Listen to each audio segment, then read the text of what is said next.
Speed, surprise, mobility, offensive power, even the ability to tactically retreat.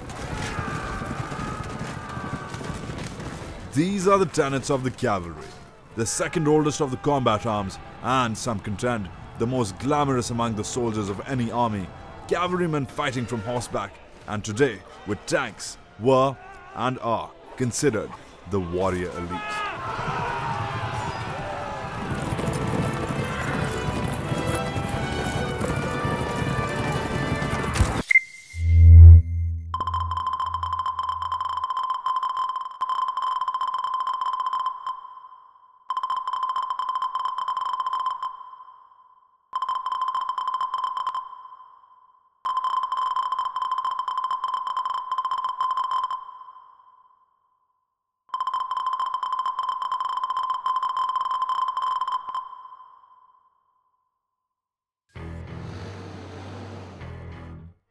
A tank is a tracked, armored fighting vehicle designed for frontline combat which combines operational mobility and tactical offensive and defensive capabilities.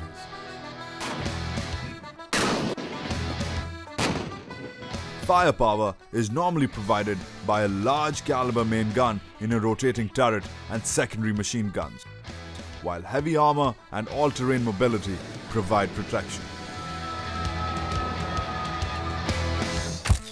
The strategic use of tanks was slow to develop during and immediately after World War I, partly due to technical limitations but also due to the prestige role traditionally accorded to horse-mounted cavalry. Still, the Armoured Corps was born at the Battle of the Somme, where the first tanks were pitched, primarily to overcome the tactical, operational and strategic stalemate impinged by the static nature of machine gun-oriented trench warfare.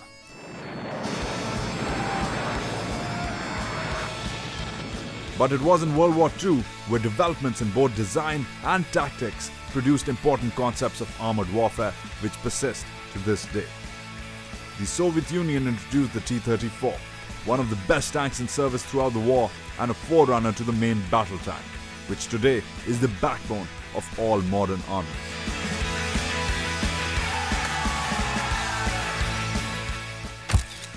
Germany introduced Blitzkrieg, a strategy which made use of massed concentrations of tanks supported by artillery and air power to break through the enemy front and accomplish objectives.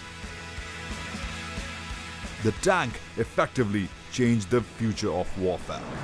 It has come to symbolize the terror of the oppressor.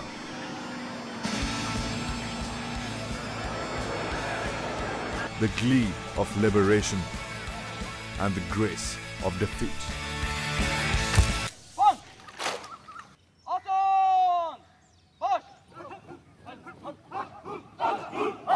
Pakistan's armored battle record has been mixed.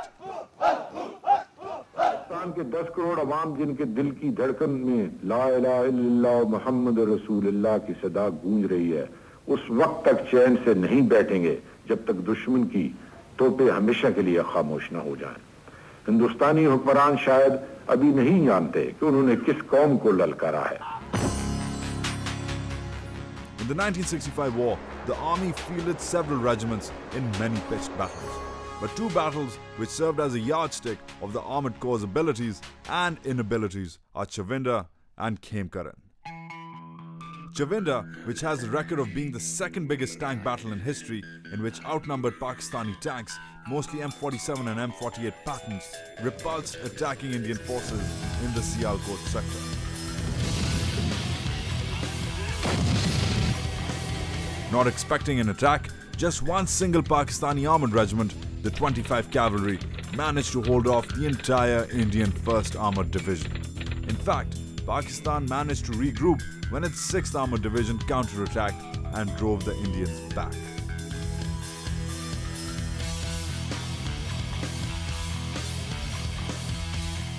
but attack battle as important, where Pakistan was on the offensive, did not end with total victory. This was the Battle of Khemkaran, or as the Indians remember it, Asal Uttar. The Pakistan army had successfully managed to conquer the Indian town of Khemkaran, but further attacks were checked. A redeployment of its 1st Armoured Division to Sialkot resulted in losses. The same patterns which had outperformed the Indians in Chavinda were stopped short at Khemkaran.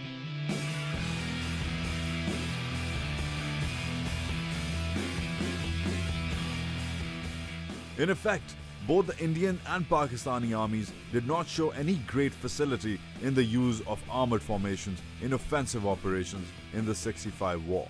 Whether it was the Pakistani 1st Armoured Division being stopped short at Khemkaran or the Indian 1st Armoured Division throttled at Chavinda, both sides proved to be better performers with smaller forces in a defensive role. Compared to the large, bulky formations the Pakistanis used in Khemkaran, the quick, rapid tank deployments in Chavinda were much more effective.